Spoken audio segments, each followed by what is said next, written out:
여러분 안녕하십니까? 경찰이 한덕수 전 총리와 최상목 전 부총리 그리고 이상민 전 행안부 장관을 내란 혐의 피의자로 불러 조사하고 있습니다.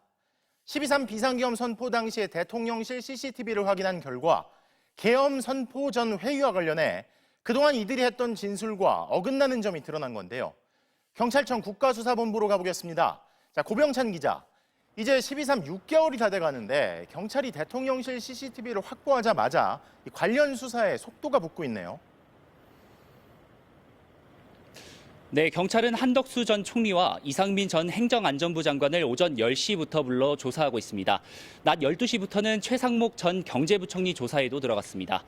경찰은 최근 12.3 계엄 이후 처음으로 대통령실 CCTV를 확보했습니다. 12월 3일 계엄 선포 당일 저녁 6시부터 다음 날까지 대통령실 집무실 복도와 대접견실 CCTV를 경호처로부터 확보한 겁니다. 대접견실은 비상계엄 선포를 위한 국무회의가 열린 장소인데요. 경찰은 CCTV 분석 결과 한 전 총리와 이 전 장관, 최 전 부총리가 국회나 경찰 조사에서 진술했던 내용과 다른 점을 확인했습니다. 경찰은 어떤 내용이 다른지는 밝히지 않았지만 계엄 선포 국무회의와 관련해 전반적으로 진술이 배치된다고 설명했습니다. 한덕수 전 총리는 계엄 선포 당일 저녁 8시 40분에 대통령실에 도착한 뒤 계엄 선포 계획을 들었고 계엄 선포를 막기 위해 국무회의 소집을 윤 전 대통령에게 건의했다고 말해왔습니다. CCTV에서 대통령실에 들어온 시간이나 횟수가 이와는 배치되는 영상이 확인됐을 가능성이 있습니다. 특히 한 전 총리는 비상계엄 관련 지시사항이 담긴 문건을 받지 않았다고 주장해왔는데요. 김용현 전 국방부 장관이 한 전 총리에게도 문건을 줬다고 한 뒤에야 비상계엄 선포문을 전혀 인지하지 못했다가 국무회의 후 양복 뒷주머니에 있는 걸 알았다고 해명하기도 했습니다. 이상민 전 장관은 언론사 등에 단전단수 지시를 한 의혹을 받고 있는데요. 단전단수 문건을 받은 게 아니라 대통령실 집무실에서 종이 쪽지를 멀리서 보기만 했다고 관련 의혹을 부인해왔습니다.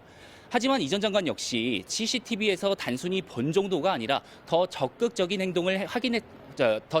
행동이 확인됐을 가능성도 있습니다. 최상목 전 부총리는 내란의 핵심 증거로 여겨지는 비상입법기구 창설 등이 담긴 쪽지를 받아왔는데요. 쪽지는 받아봤지만 보지 않았다는 최 전 부총리의 말이 사실인지 따져보고 있는 걸로 보입니다. 결국 경찰 수사는 계엄 선포는 사전에 몰랐고 알고 나서는 반대했다는 국무위원들의 말이 사실인지 규명하는 데 집중되고 있습니다.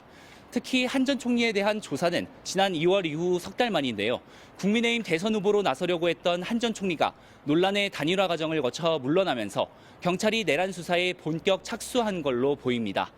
경찰은 계엄 전후에 윤 전 대통령이 계엄 당일 경찰 수뇌부에게 지시를 내리고 계엄 다음 날 이 전 장관 등 이른바 4인방이 회동한 장소인 삼청동 안가 CCTV 확보에도 나섰습니다.